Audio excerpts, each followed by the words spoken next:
Imagine a Thanksgiving dinner where every single child gets a wrapped gift, except yours. I didn't scream, and I didn't cry. I just grabbed my kids, walked out the door, and started a plan that would eventually strip my sister of her business and expose my mother's cruelty to the entire town. You're watching Real Reddit Revenge, and today we're diving into a story about a mother who realized that family isn't always blood. It's who shows up when the table is set. My name is Summer Sterling. I'm 33 years old. And this past Thanksgiving, my parents decided to play favorites right at the dinner table, snubbing my kids in front of the entire family. My sister's children each received a beautifully wrapped box paired with a card that read, "For the grandkids who truly make us proud." My 8-year-old daughter, Maya, just stared at the empty tablecloth in front of her. My 5-year-old son, Leo, looked up at me and asked if he was on the naughty list.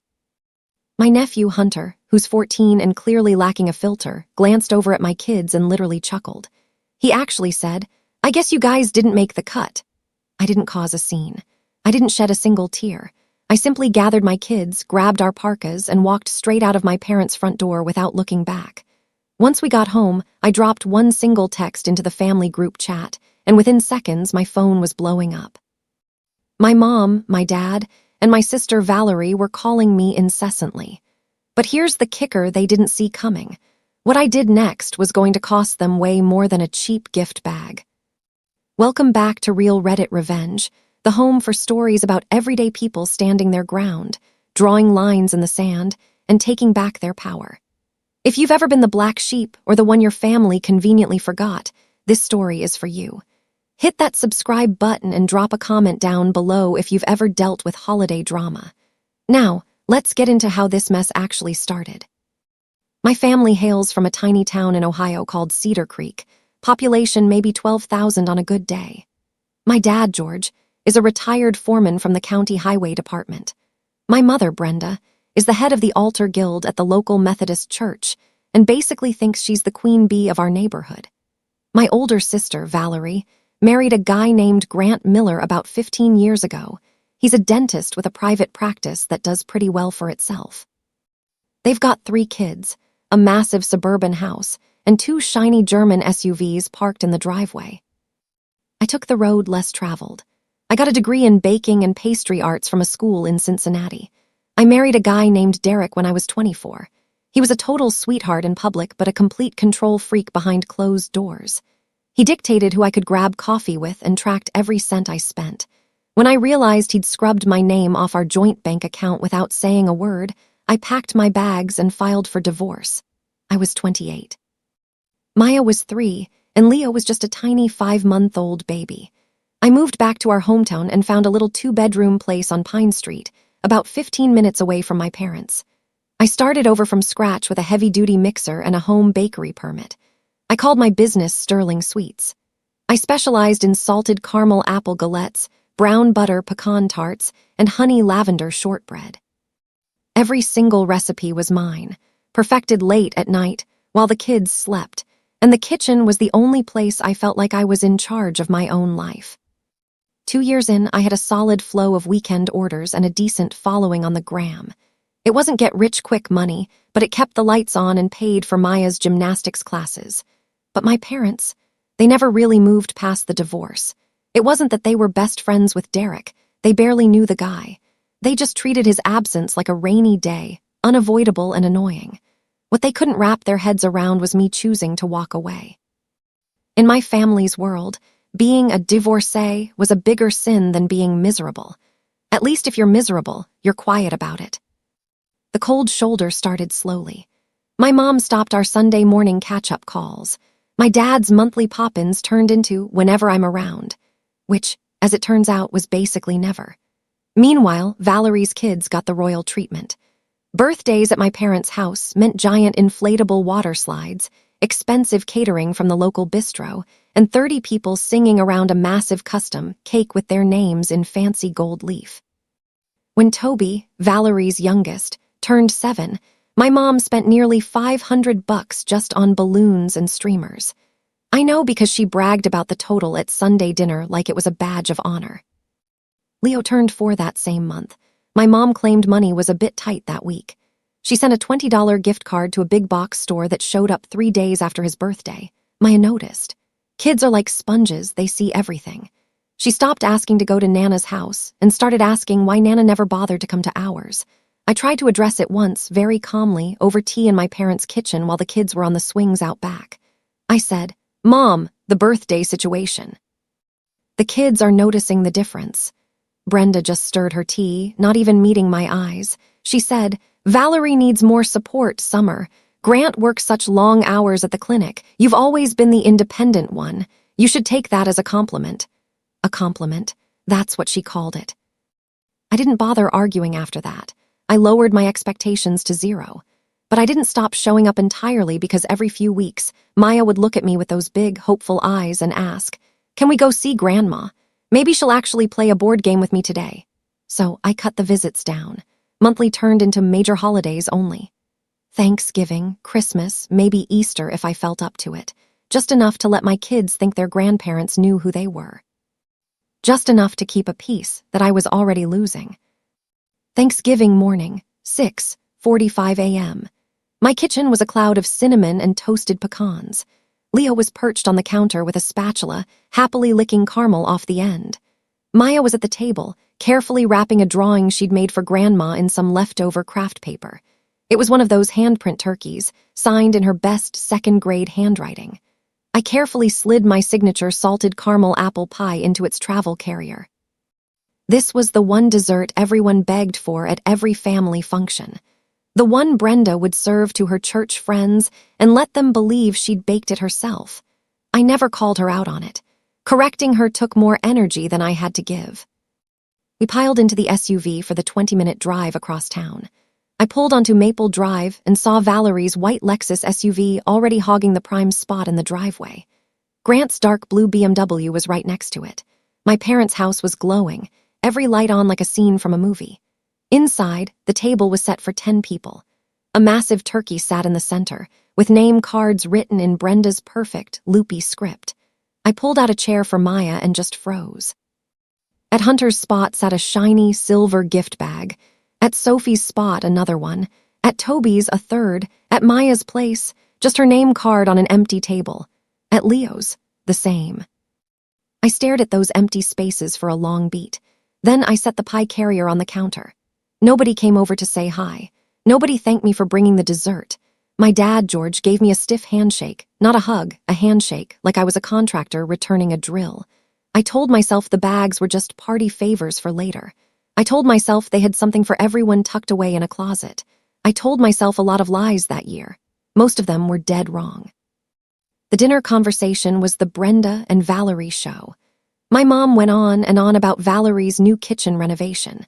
Quartz counters imported from overseas, costing 15 grand. She raved about Grant opening a second dental office on the trendy side of town. She bragged about Hunter making the elite travel baseball team. Every single topic circled back to Valerie's family like a boomerang. I tried to mention that Sterling Sweets had finally been approved for a prime booth at the Cedar Creek Spring Market, which was months away but a huge deal for me. It was my first big public event. Brenda literally changed the subject before I could finish my sentence. "George, pass the gravy. Valerie, tell everyone about Toby's piano recital." Valerie smirked. Grant kept cutting his turkey. Not a single person looked at me. Maya sat next to Leo, totally silent. She kept stealing glances at those silver bags at her cousin's seats. Her small fingers traced the edge of her empty placemat. Leo hadn't caught on yet. He was only 5. He still lived in that world where if something was missing, it was just fashionably late. Valerie leaned over the table and said, "Summer, have you considered getting a real job back in a restaurant? You know, for the stability, benefits, dental insurance for the little ones." I set my fork down slowly. "I have insurance through the state exchange, Valerie. We're fine." "Right," she smiled, that fake sweet smile. "Just thinking about what's best for the kids." George asked Leo what he wanted from Santa. Before my son could even get a word out, Brenda snapped, "George, let's not talk about presents right now." The irony of that would hit me like a freight train 20 minutes later. I should have walked out right then. But Leo had mashed potatoes on his chin and was laughing at something Hunter said. For about 10 seconds, it felt like the family I wished I had. Just 10 seconds. Brenda stood up before the pie was served. She smoothed out her expensive blouse, pressed her hands together, and addressed us like she was giving a corporate presentation. Before we move to dessert, Grandpa and I have a little something special. Just a bit of recognition for the grandkids who truly made us proud this year. She walked to Hunter's chair first and handed him the silver bag. He pulled out a high-end gaming headset. I knew exactly what it was because Leo had pointed it out in a catalog last week. Hunter grinned. "Thanks, Grandma. This is sick." Next was Sophie. She got a professional-grade jewelry-making kit with actual semi-precious stones. She let out a little squeal. Brenda was beaming. Then Toby, a massive Lego set of the London skyline. He ripped it open right there on the table. Then Brenda just sat back down, refolded her napkin, and took a sip of her wine. That was it. Leo looked at me. He didn't cry yet, he was just genuinely confused. He leaned in and whispered, "Mama, where is ours?" I opened my mouth to say something, but the words were stuck in my throat. Maya didn't even ask. She already got it. She started to pull her handprint turkey drawing out of her pocket, looked at it for a second, and then shoved it right back in. She wasn't going to give it to Grandma anymore. Hunter put his new headset on, adjusted the volume, looked at Maya and Leo, and just laughed. "Guess you guys didn't earn one." Nobody told him to be quiet. Valerie just swirled her wine. Grant acted like he was fascinated by a spot on the wallpaper. George stared at his plate like it held the secrets to the universe. Brenda took another sip of wine and said nothing. The room was deathly quiet except for the rustle of wrapping paper and the muffled sound of a football game in the den. I watched my 5-year-old son's face slowly change from confusion to a realization that no kid should have to face at a holiday dinner. I looked at Maya. Her hands were flat in her lap, completely still, the way she does when she's fighting back tears. I looked at Leo. He was staring at Hunter's headset with a look I knew all too well. It was the same face I used to make when my mom forgot to show up to my choir performances. Then I looked at my mother. She was calmly chewing a piece of turkey, with the smug satisfaction of someone who thought she'd just delivered a master class in parenting. I stood up slowly and pushed my chair in. "Maya, Leo, get your coats, now." Brenda set her glass down. "Summer, sit back down. You're being completely hysterical and overreacting." "Get your coats, Bobbies, we're leaving." I walked over to the counter. My pie was sitting exactly where I'd left it nearly an hour ago, untouched. No one had even bothered to open the carrier, let alone serve it. I wrapped it back up in my tea towel and tucked it under my arm. George half stood from his chair. "Come on, Summer, it's Thanksgiving." I looked him dead in the eye. "Not for us, it is." Maya slid out of her chair and grabbed Leo's hand. She reached into her pocket one last time, looked at the folded-up turkey drawing she'd spent all night painting, and quietly tucked it away for good. She signed it. "Love, Maya, age 8. She didn't look back as she walked toward the door. Nobody followed us. Nobody tried to stop us. I buckled Leo into his car seat.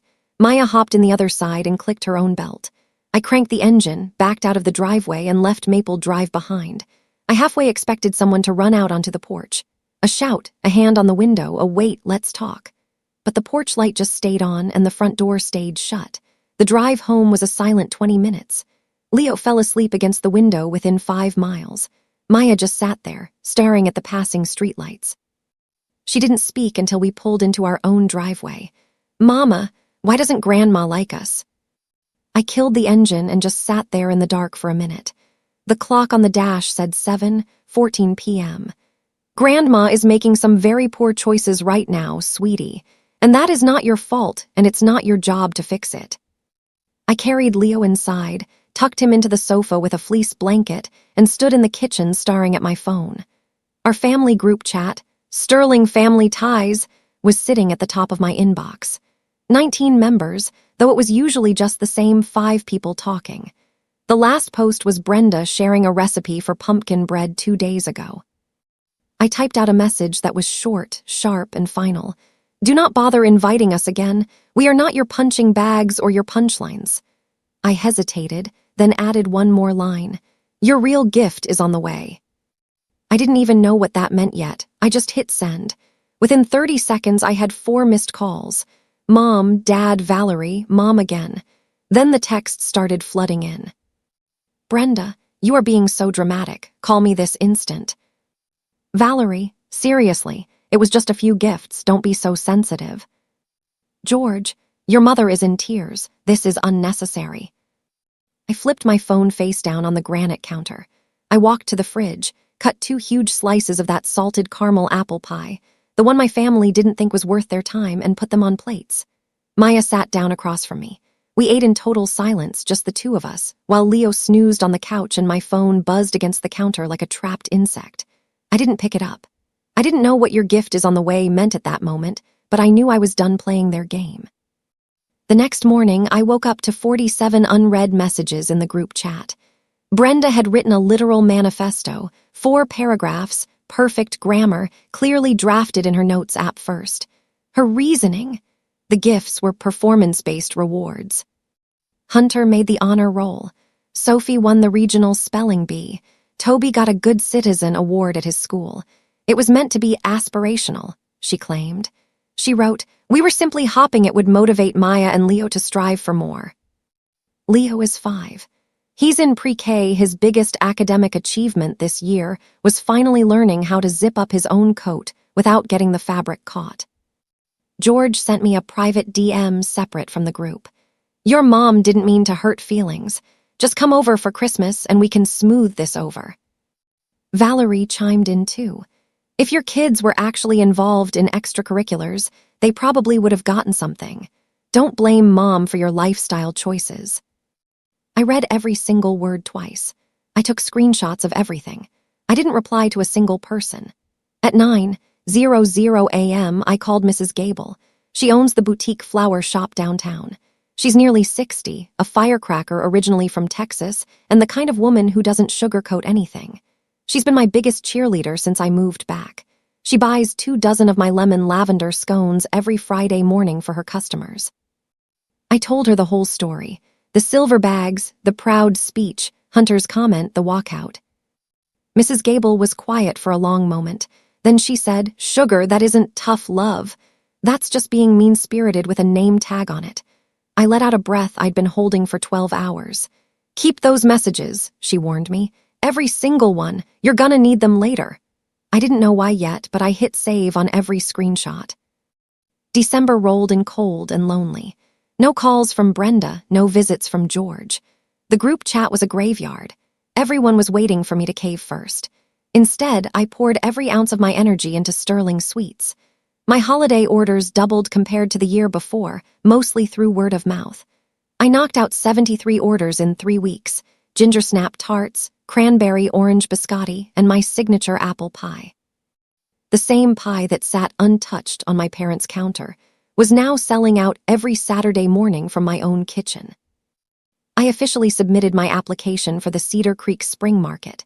It was a rigorous process, 2 pages of fine print plus professional references. Mrs. Gable wrote me a glowing one. My old culinary instructor, who still remembered my pastry work after 9 years, wrote the other. I mailed it off and tried not to obsess over the mailbox every day. I even went down to the county office and leveled up my business license to a professional food handler's permit. It took 12 hours of classes and a $65 fee, but I walked out with a laminated certificate that I pinned to the fridge right next to Maya's perfect spelling test and Leo's latest finger painting. On Christmas Eve, a card arrived from my parents. It was addressed only to Maya and Leo. My name wasn't even on the envelope. Inside was a $25 gift card and a note in Brenda's handwriting. "Merry Christmas to our grandkids. Love, Grandma and Grandpa." Maya looked at the card, then looked at me. "Mama, Grandma forgot your name." "She didn't forget, baby," I said quietly. "She just chose not to include it." "Grandma's just having a tough time right now, baby. It's not on you to fix it." Maya just nodded slowly before turning back to her coloring book. Leo, on the other hand, taped that $20 gift card to the fridge like it was a gold medal. He was 5. He didn't understand the sting of being an afterthought yet. I prayed he never would. January rolled around with a bitter chill. I was dropping Leo off at his preschool one Tuesday morning when another mom, Sarah Jenkins, gave me a look I couldn't quite pin down. It was half pity, half morbid curiosity, like I was a wreck on the side of the interstate she couldn't help but stare at. "I heard about your Thanksgiving blow-up," she said, leaning in. "Your mom mentioned it to my mother-in-law after service." I didn't bother asking which version of the story Brenda was peddling. I didn't have to. Over the next fortnight, the narrative she'd spun started spreading through the Methodist church like a wildfire. Everyone was humming along to Brenda's tune. Summer abandoned her family on a holiday and shattered her mother's heart. She's weaponizing the grandkids and punishing her parents just because they dare to love Valerie's children. There was zero mention of the calculated gift bag stunt. No one heard about Hunter's "didn't make the cut" comment. Nobody acknowledged that 2 kids under 10 were forced to watch their cousins get showered with gifts while they sat in front of empty placemats. The fallout was immediate. My orders hit a wall. 2 of my regulars canceled their standing requests. One sent a text saying, "Sorry, I just don't want to get dragged into the middle of family drama." I sat at my desk that night, staring at my spreadsheet. December, 73 orders. January so far, 41. 2 major weekly corporate accounts had vanished. My revenue had plummeted 19% in 3 weeks. My mother wasn't just trying to guilt-trip me back into her orbit. She was actively poisoning the well I used to provide for my kids. Mrs. Gable called me that evening, her voice low. "People are talking, Summer. You need to be aware. Brenda told the Altar Guild that you've turned your back on the family." I opened a folder on my laptop labeled evidence. I started a new sheet called Lost Revenue, logging every name, every date, and every flimsy excuse for a cancellation. I didn't know exactly what I was building yet, but I was definitely building a case. In late January, Mrs. Gable sent me a screenshot with nothing but a down arrow emoji. It was a new Instagram account, the Miller Estate Kitchen. Custom desserts and pastries for every occasion, the bio read. Generational recipes made with a mother's touch. The logo was a rolling pin draped in a wreath of wheat, gold, and cream. It was so close to my branding it could have been a cheap knockoff. I scrolled through the feed. Salted caramel apple galettes, brown butter pecan tarts, honey lavender shortbread. Every single item from my signature menu was there, photographed on marble countertops that probably cost more than my annual rent. Valerie had blocked me so I could only see what Mrs. Gable forwarded. The comments were sickening.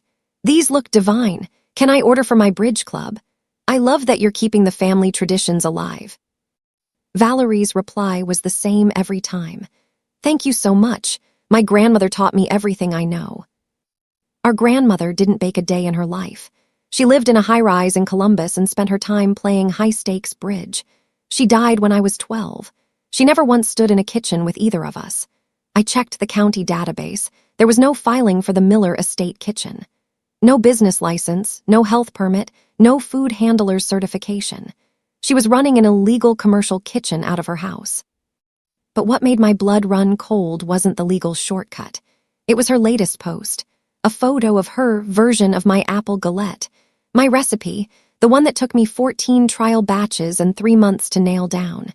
The caption read, "A recipe passed down through generations of Sterling women." Directly beneath it, a comment from Brenda Sterling.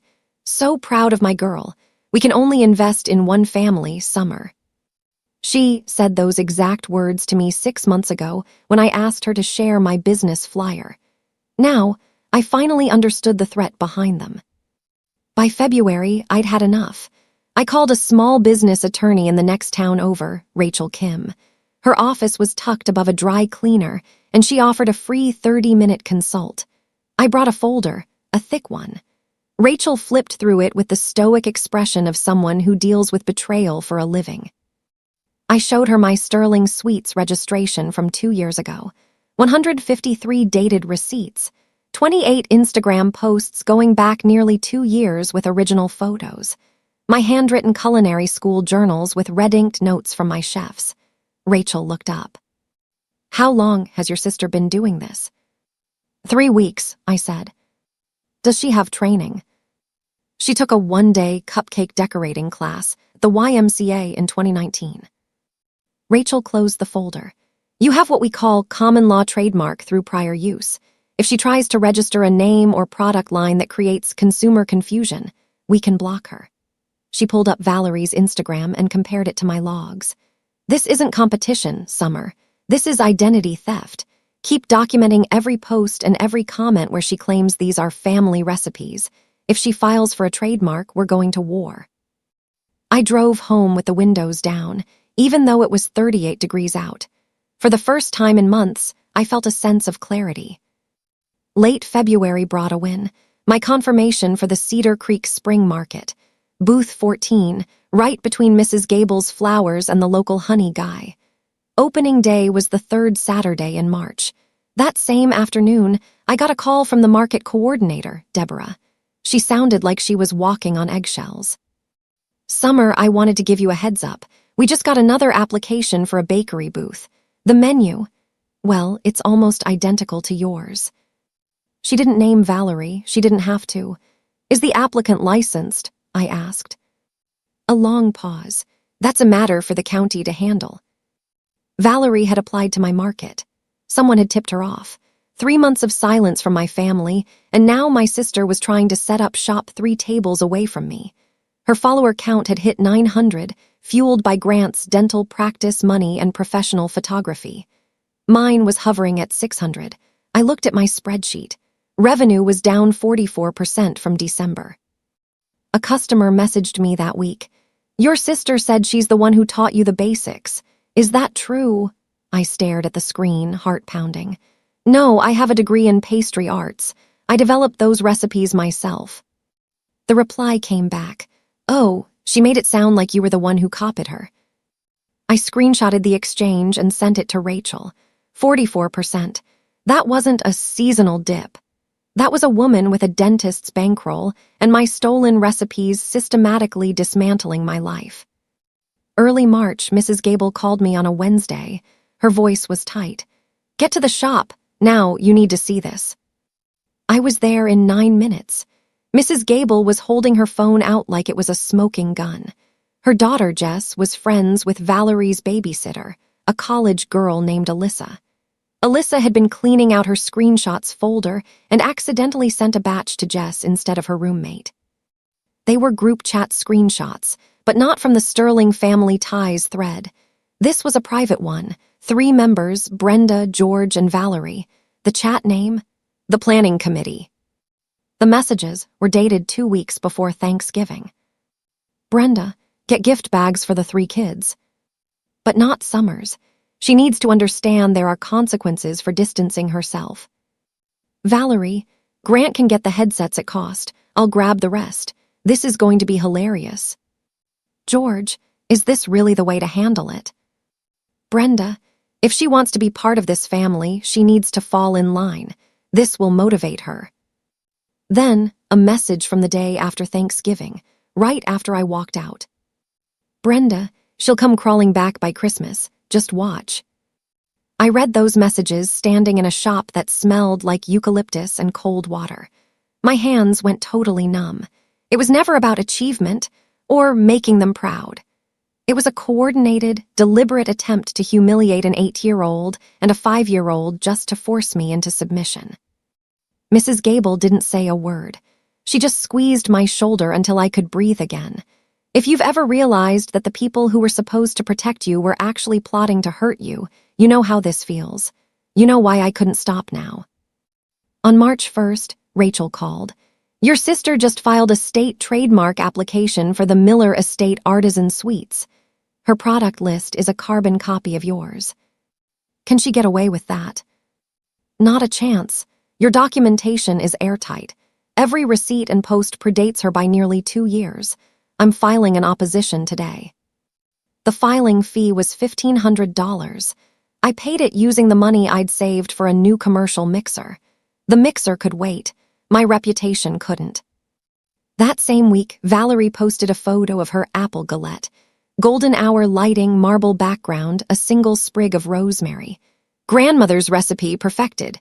47 likes. I opened my school notebook to page 34. Salted caramel apple galette. Final version. Dated September 2021. I photographed every page and uploaded it to the cloud for Rachel. Mid-March, the vendor meeting at the community center. 32 booths were confirmed. Deborah went over the rules. I arrived early, setting out a sample table with thin slices of pie and business cards with a QR code. Valerie walked in 20 minutes late, carrying a high-end vinyl banner and samples in gold-foiled packaging. She saw me, paused for a split second, and then chose a table at the far end of the room. The other vendors weren't blind. Dan, the honey guy who'd been there for a decade, leaned over to Mrs. Gable. "Those two have the same exact menu. That's weird, right?" Mrs. Gable just sipped her coffee. "Weird isn't the word I'd use, Dan." After the meeting, Deborah pulled me aside. "I need you both to be professional on market day. I can't mediate a sibling rivalry." I nodded. "Understood." She paused, looked toward the door where Valerie had just exited, and added quietly, "For the record, your business license is almost 2 years older than hers. That's public info." I checked. Mrs. Gable was waiting at my car with a bouquet of sunflowers. "What are these for?" "For your table on Saturday. Let your quality do the talking, honey. It'll drown out the noise." Late March, Rachel called with an update. "The state flagged your sister's application. Your opposition is under review, and with your 2 years of receipts and that school notebook, we're in a very strong position." Slowly, my customers started trickling back. A woman named Claire reached out. "I saw your old posts, Summer.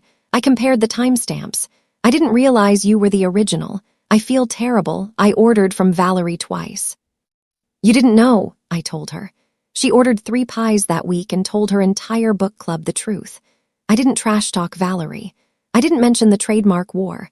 I just posted day-in-the-life shots. Me in the kitchen at 5 a.m., Leo with flour on his nose, Maya helping me prep sample trays. My following climbed to 1,100. A local food blogger named Tess reached out for a profile. The article went live the second week of March. It was honest. It mentioned my degree, my single mom journey, and my 2 years of grinding. It didn't mention Valerie, but it didn't have to. 6,000 views in a week. The top comment read, "This is what a real business looks like." Brenda showed up at my house that Wednesday evening. No call, no heads up. I hadn't seen her in 4 months. She looked thinner, but her lipstick was perfect, which meant she was on a mission. "We need to discuss this legal nonsense," she said from the porch. "You need to drop the opposition." I didn't let her inside. "Which nonsense? The part where Valerie stole my work or the part where you helped her?" Brenda's jaw set. "Nobody stole anything. Those are family recipes. You got them from my kitchen." "I developed them in Cincinnati, Mom. I have the dated notebooks." She dropped her voice to that manipulative Mom register. "I carried you for 9 months, Summer, and you're choosing a pie business over your own flesh and blood." I looked her right in the eye. "You chose gift bags for 3 kids and empty chairs for 2. You made the first choice, Mom. I'm just finishing it." She left without another word. George called 2 days later. He sounded exhausted. "Summer, your mother isn't sleeping. She isn't eating. This is killing her." "Dad," I said, my voice steady. "She planned to exclude my kids in a group chat weeks before Thanksgiving. I have the screenshots." Silence, pure, heavy silence. "Where did you get those?" "Does it matter?" I could hear him breathing. "Your mother just wants you to come home." Home isn't a place where my kids are used as bargaining chips. She told her church I abandoned her while she was busy hurting my children. That's not love, Dad. That's a hostage situation. His voice cracked. "What do you want me to do?" And there it was, the question that defined my father. He wasn't asking because he wanted to fix it. He was asking because he had spent 64 years waiting for a woman to tell him what his next move was. "Ask yourself why you never once told her no," I said, my voice barely a whisper. "Ask yourself why you just stood there and let it happen." He hung up. I broke down that night after the kids were tucked in. I wasn't crying because I'd lost my father. I'd lost the idea of him years ago without ever admitting it to myself. I was crying because he had finally confirmed it out loud. The week before the Cedar Creek Spring Market grand opening, I sat on my living room floor with Rachel's folder spread across the rug like a war room map. Trademark opposition. Filed, acknowledged, and under formal review. My evidence packet was a mountain. 43 dated invoices, 28 time-stamped Instagram screenshots, my official food handler's permit, and 8 signed testimonials from loyal customers who were ready to testify that I was the original. Rachel had even put together a laminated, one-page timeline. The left column, Sterling Sweets, established October 2023. The right column, the Miller Estate Kitchen, established January 2026. Below that, every post and receipt laid out in a clear 12-point font. A 23-month gap staring back at me. I hadn't even asked her to make it, but Rachel said she thought I'd want something solid to hold on to. I baked the final test batches that Thursday night. Leo was in his usual spot on the counter, licking a spoon. Same spot, same spoon as Thanksgiving morning. Maya was busy folding napkins with the Sterling Sweets stamp, centering each one with perfectionist care. "Mama, are we gonna sell a lot?" she asked. "I hope so, baby. More than Aunt Valerie." I stopped rolling the dough. Maya was looking at me with an expression that was far too grown-up for an 8-year-old. She'd been watching. She'd been listening. She understood the stakes better than I ever gave her credit for. "We're going to sell what we make, Maya, and we're going to be proud of it." She nodded and went back to work. I tucked Rachel's folder into my market tote, the timeline, the binder, the culinary school journals. I wasn't looking for a fight, but I packed that folder the way you pack an umbrella when the clouds look gray, just in case. Saturday morning, 5:45 a.m. The Cedar Creek town square was pitch black except for the twinkling string lights and the glowing headlights of vendor trucks. I loaded the SUV with 4 coolers of chilled pies, trays of tarts, and my chalkboard signs. Leo stayed home with Mrs. Gable's husband, Doug, who was on babysitting duty. Maya insisted on coming along. My booth was slot 14. I set out the white linens, the ceramic sample plates, and the toothpicks. Mrs. Gable's sunflowers went right in the corner in a mason jar.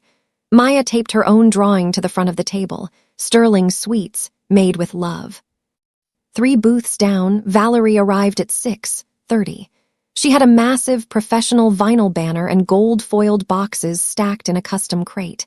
Grant's BMW idled at the curb while she unloaded. He handed her a check, didn't even get out of the car, and drove off. She didn't look at me. I didn't look at her. By 9:00 a.m., the square was buzzing. I sold 14 slices in the first hour. People were stopping, tasting, and asking the right questions. "How long have you been around? Can I book you for a party? Is this the pie from that food blog?" Around 9:30, a woman walked up to Valerie's booth, sampled her galette, then walked over to mine and tried a piece. She stopped, looking back and forth between us. "These taste exactly the same," she said. I met her gaze. "They should, it's my recipe." She looked at Valerie's flashy banner, then at my laminated timeline sitting on the table. She didn't say another word. She just bought a whole pie from me and kept walking. 10:30 a.m. Brenda and George strolled in through the south entrance. My mom was wearing her Sunday best, a powder blue blazer with pearl buttons.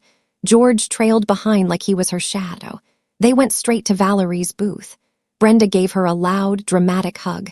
"There's my girl! Doesn't everything look just wonderful?" That hug lasted 5 seconds too long. It was a performance meant for an audience of one, me. For the next 20 minutes, they stood there playing the part of the proud parents. Brenda handed out samples to strangers. George shook hands with church friends. They acted as if I didn't exist. My booth was 40 feet away, and to them, I was invisible. A woman from my mom's altar guild, I remembered her from years ago, approached my table. She leaned in, whispering, "Your mother told everyone Valerie started this business years ago and you just decided to copy her. Is that true?" I didn't argue. I just reached into my bag and pulled out the laminated timeline, laying it flat. Sterling Sweets, October 2023. The Miller Estate Kitchen, January 2026. She read it slowly, her eyes darting between the dates and the row of licenses.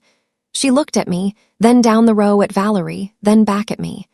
"Lord have mercy," she muttered. She bought a tart and immediately started whispering to the person behind her in line. By 11, I was completely sold out of slices. Valerie's booth was still overflowing with inventory. Grant showed up at 11:15 with Hunter. Hunter saw Maya behind the table, started to smirk, but then he saw the crowd around us and his face went blank. He looked away. I know some of you are thinking I should have started screaming, but I've known Brenda Sterling my whole life. She feeds on your anger. The louder you get, the more she plays the victim. So I stayed silent. I let the paper trail do the talking. At 11:30, Valerie marched toward my booth. I saw her coming gold apron, a tight, shaking smile. She stopped right at my table, close enough for the other vendors to hear, but kept her voice low. "You need to stop telling people I copied you," she hissed. "It's embarrassing." "I haven't told anyone anything, Valerie." "Then why is everyone staring at your little timeline like it's a court summons?" "Because it's the truth." She crossed her arms, her face flushing a deep, angry red. "Those are family recipes, Summer. Mom taught us both." "Mom told me last week they were Sterling family recipes. You told Instagram your grandmother taught you. Which lie are we going with today?" Valerie's face went from red to purple. She leaned over the table. "You've always been jealous, even as kids. You couldn't even keep your marriage together, and now you." She stopped, not because she wanted to, but because she realized the square had gone silent. Dan, the honey guy, had stopped mid-pour. Mrs. Gable was standing perfectly still. The woman from the church was frozen with a tart in her hand. Everyone was listening. Valerie looked around, her jaw working, but no words came out. I didn't raise my voice. I didn't move an inch. I just reached into my tote, pulled out the planning committee folder, and set it on the table between us. "This is my business license from 2023, I said, my voice steady even if my heart was pounding. "These are 153 dated receipts. This is my culinary school journal from years ago, showing the development of the very pie you're selling 3 tables down." I turned the page to the laminated timeline. "The state trademark office has already flagged your application because I filed first. My lawyer submitted the opposition weeks ago."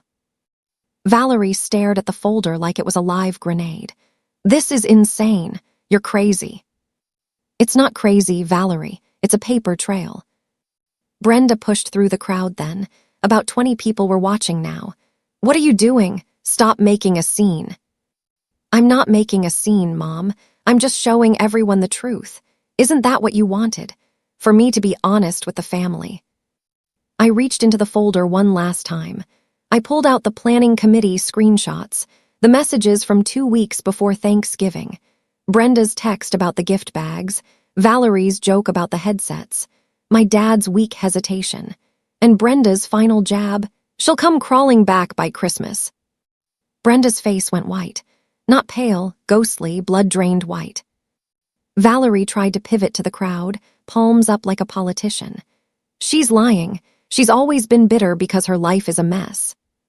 But the woman with the tart interrupted her. "Ma'am, these papers have dates on them, and these texts, that's just cruel." Valerie's mouth hung open. She looked at Grant. He was standing behind her holding a shopping bag, looking like he wanted the earth to swallow him whole. He looked at the folder. He looked at the screenshots. Then he took a very slow, deliberate step backward. His face said it all. He didn't know. He didn't know the recipes were stolen, he didn't know about the trademark war, and he clearly didn't know his wife was bullying children in a group chat. Brenda stepped toward me, so close I could smell her signature vanilla perfume. "Summer, please. You're destroying this family in front of the whole town." "I didn't destroy it, Mom. I just stopped hiding the cracks." Her hands were shaking. Her voice dropped to a whisper. "I just wanted you to need us again." For a split second, the mask slipped. I didn't see the woman who orchestrated the Thanksgiving snub. I saw a lonely 61-year-old woman who had confused control with love and didn't know how to have a relationship without a leash. Then she snapped back. She straightened her blazer and looked at the crowd. "None of this would have happened if you'd just shown up for Christmas like a good daughter."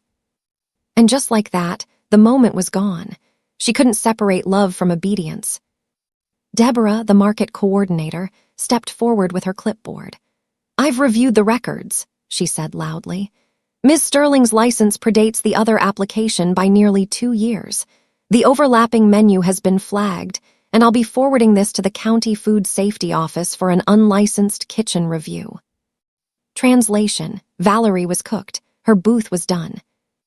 Valerie didn't say a word. She went back and started tearing down her banner. Grant helped her pack, but he didn't say a word to her the whole time. Brenda and George left through the south entrance, Brenda 6 steps ahead, George following like he always had. A line formed at my booth immediately, 12 people deep. Strangers who had watched the whole thing were buying everything I had left. One woman bought a whole pie and told me, "I'm telling everyone I know about this place. You've got backbone." Mrs. Gable gave me a wink from her booth. "Let the work speak, huh?" I couldn't even answer. My throat was tight, not from anger, but from the feeling of finally being seen. Maya had been watching from her milk crate the whole time. She'd been drawing. She held up a new sign she'd made in colored pencil, "Sterling Sweets." We earned it. I looked at her and nodded. "Yeah, baby, we really did." That evening, the house was quiet. The coolers were empty, the money was counted, and the sunflowers were starting to wilt, but I kept them. I drove that same 22-minute route home.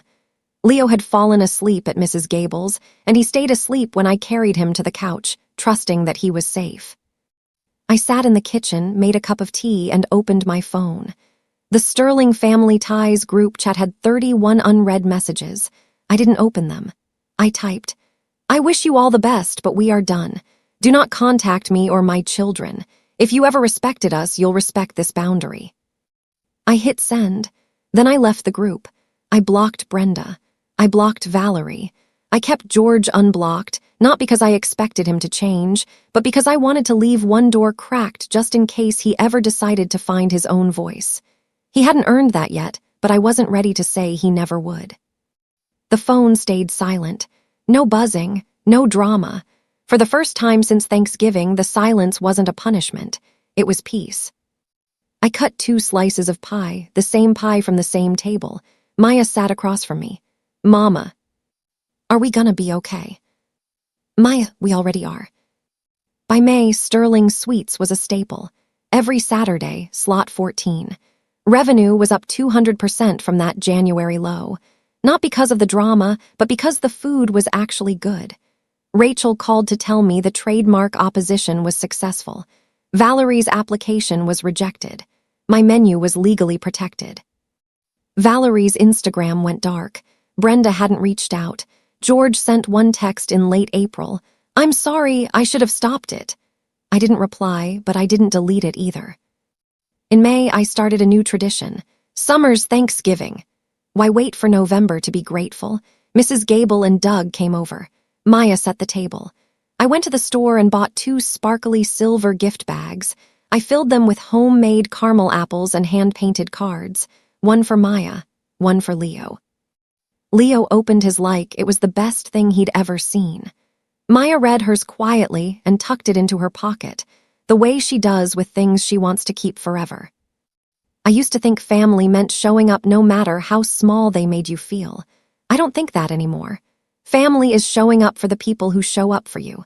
My parents had 33 years to choose love. They chose control and gift bags. I chose my kids. I chose my work. I chose myself. And I'd do it all over again tomorrow. That's my story. One Thanksgiving, one walkout, and one folder that changed everything. If this reminded you that your boundaries aren't selfish, share this with someone who needs to hear it.